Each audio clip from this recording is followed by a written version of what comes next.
When Brian May said, "We surrendered," after Freddie's passing, it wasn't a statement of defeat. It was an admission of how enormous Freddie's presence truly was. His spirit was so powerful, so magnetic, that it filled the spaces around him. When that light went out, it was as if the universe itself paused to take a breath. But here's the miracle: that breath didn't last forever. Because Freddie's energy, his music, his legacy, they never really died.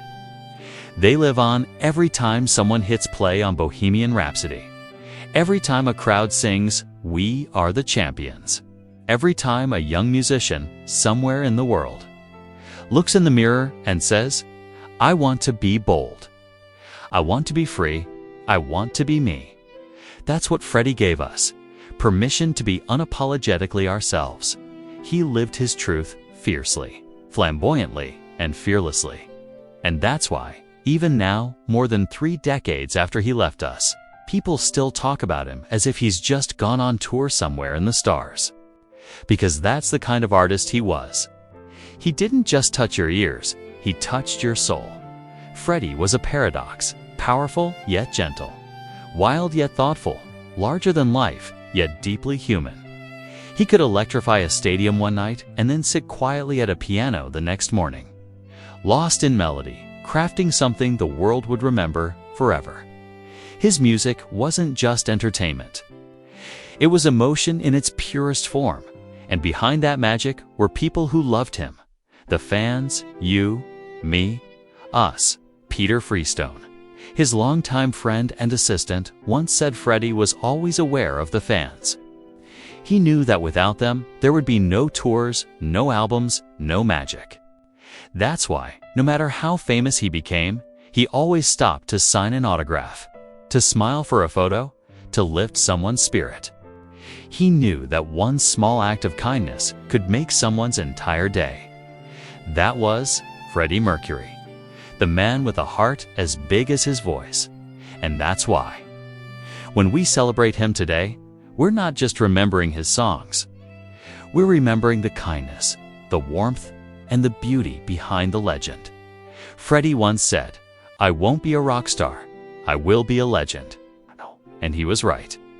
But legends aren't built on ego. They're built on love, dedication, and truth. Freddie didn't chase fame, he chased art. He believed in making something timeless, something that would still mean something long after he was gone. And he did. Every time you hear "Love of My Life," you can feel the tenderness in his voice. Every time you listen to "Don't Stop Me Now," you can sense his joy, that unstoppable zest for living. And when "The Show Must Go On" plays, it's impossible not to feel his courage. Because that song isn't just about performing. It's about life itself. Even when he was at his weakest, Freddie never stopped creating. He never let pain silence him. He knew his time was limited, but instead of retreating, he leaned into his art, pouring every last drop of energy, love, and emotion into his music. And in doing so, he taught us one of the greatest lessons of all, that art can outlive the artist. Think about it, decades later, Queen's music still fills arenas. Their songs are sung by people who weren't even born when Freddie was alive. That's not just success. That's immortality. And it's all because Freddie Mercury refused to be ordinary. He once said that he wanted to make holes in the sky, and that's exactly what he did. His voice, his charisma, his creativity, they broke through every ceiling, every expectation, every label, and even now, somewhere in the stars, I'd like to think he's still performing, dazzling the heavens with a piano, a microphone, and a wink. Brian May dreams of him sometimes. He said Freddie appears and talks to him, always full of energy, always urging him to be there.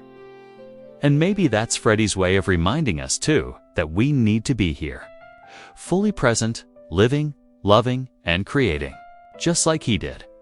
Freddie Mercury was a reminder that life is too short to live quietly. He showed us that our flaws are beautiful, that our uniqueness is our power, and that music, real music, comes from the heart.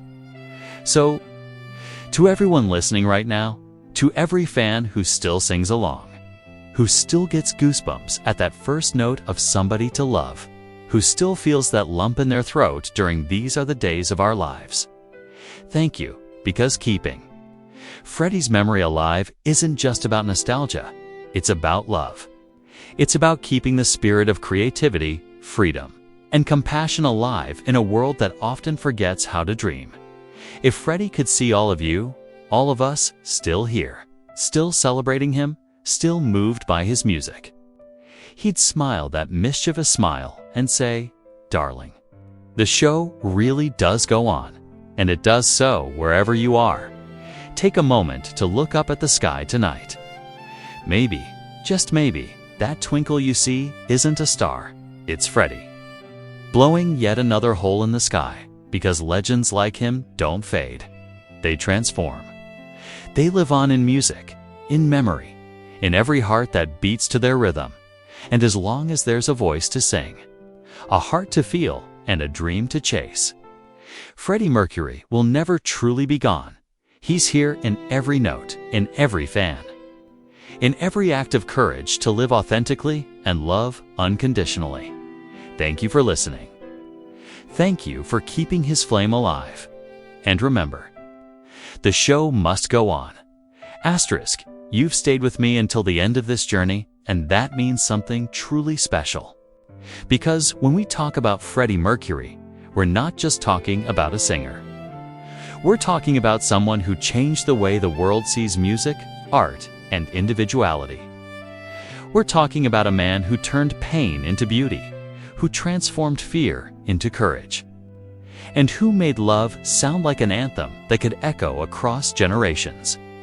Freddie Mercury wasn't just a performer.